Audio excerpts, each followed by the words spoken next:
All right, so let's get right to the heart of ReZero, because it's built on this incredible paradox. You have the most feared being in the entire world, the Witch of Envy, who is completely, obsessively in love with our protagonist, Subaru. Think about that. This is a monster who supposedly consumed half the world, yet she whispers his name like a prayer. So how can both of those things possibly be true? Well, it's because this isn't your typical romance, not even close. Their connection is something way more dangerous. It's a bond that's been forged in suffering and control. It really is a love story that's twisted itself into this inescapable curse, and poor Subaru is trapped right in the middle of it all. So to really get a grip on this obsession, we have to start with the most basic question: who, or maybe what, is the Witch of Envy really? I mean, yeah, we know her as the Great Calamity, this legendary monster sealed away 400 years ago. But the real story?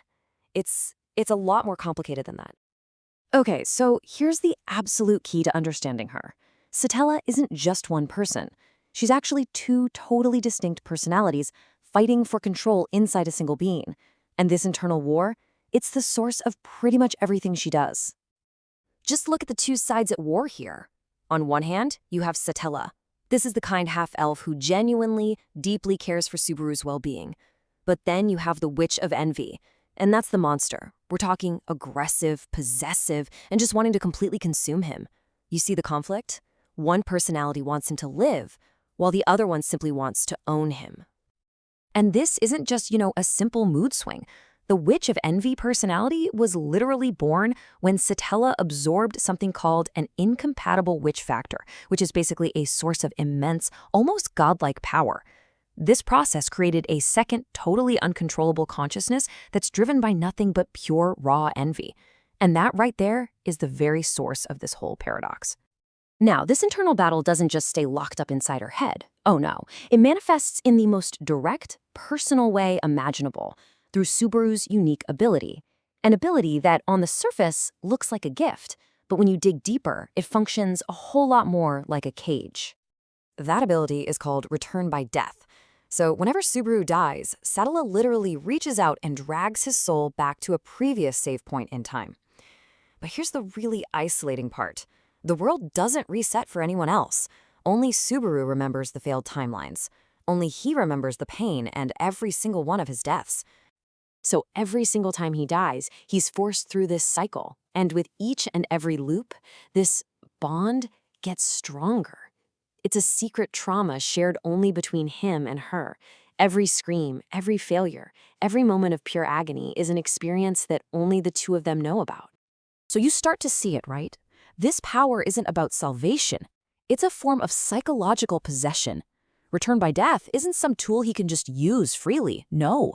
It's a chain, making sure that his entire existence, every single victory born from his suffering, is fundamentally, inescapably tied directly to her. And believe me, these chains have rules. Satella doesn't just hand over the power and walk away. She enforces a very strict code of silence, which turns this so-called gift into a genuine psychological prison for Subaru. If Subaru ever even tries to talk about Return by Death, the punishment is swift, and it is brutal. An invisible hand, the witch's hand, literally squeezes his heart, causing just unbearable pain. It can even kill the very people he's trying to confide in. She is actively, forcefully ensuring he stays isolated. What this whole dynamic creates is something psychologists call a trauma bond. Subaru is forced into this twisted state of dependency. Think about it. The Witch of Envy persona is the one causing his torment and enforcing his silence, but it's the power from the Satella persona that saves him.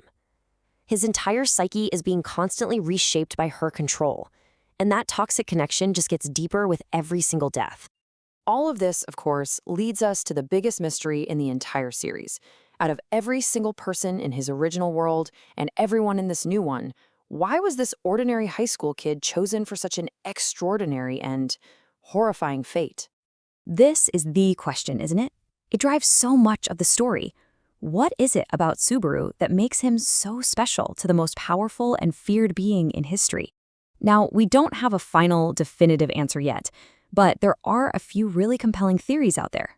So the leading theories all point to some kind of deeper, pre-existing connection. Could he be linked to the sage, Flugel, the guy who helped seal her away 400 years ago. That would make this either an act of revenge or maybe some kind of twisted love. Or is he a reincarnation of someone important she lost, a ghost from her past? Or maybe, just maybe, it's simpler than that.